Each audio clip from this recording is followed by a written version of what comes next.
Welcome to Echoes of My Imagination. My name is Tracy Lee. Sit back, relax, let me tell you a story. Today's story is called The Ember of Memory. Before the campfire, before the long road east, there was a silence that felt like forgetting. Let's get into it.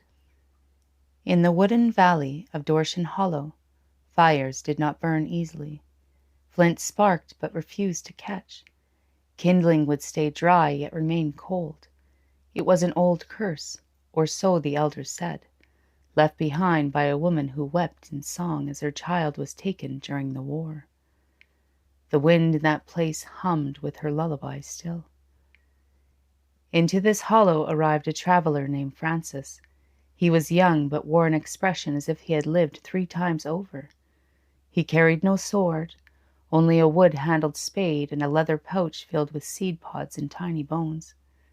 Francis spoke little, but he listened, to rocks, to rivers, to the stories in moss.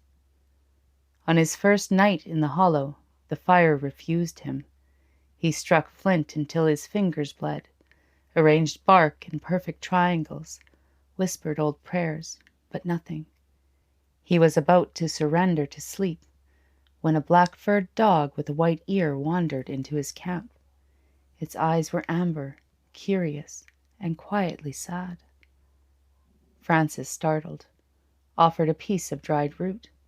The dog sniffed, ignored the root, and instead placed a small stick at Francis's feet. Not just any stick, a branch shaped like a crooked Y, its bark scarred with strange lines. Francis blinked.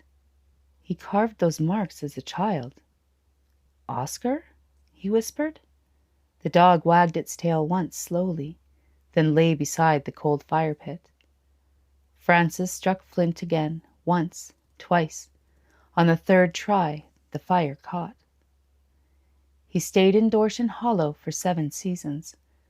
The villagers had grown quiet, wary of the fireless woods, but with Francis's arrival, light returned, tentatively.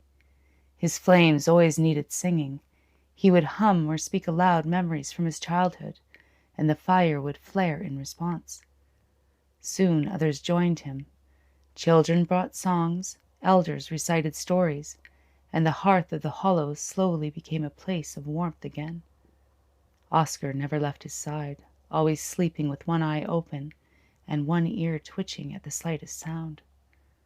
One evening, a girl named Cleo came to the fire with a bundle of branches and said nothing. She stared at the embers.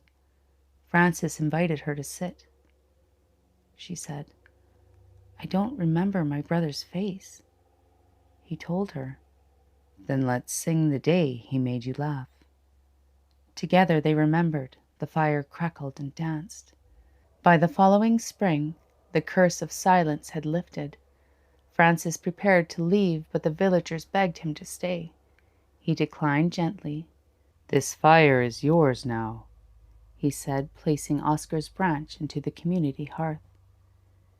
He vanished into the east, his footfalls barely stirring leaves. Only Cleo saw him stop once to speak to the wind. "Remember them," he said.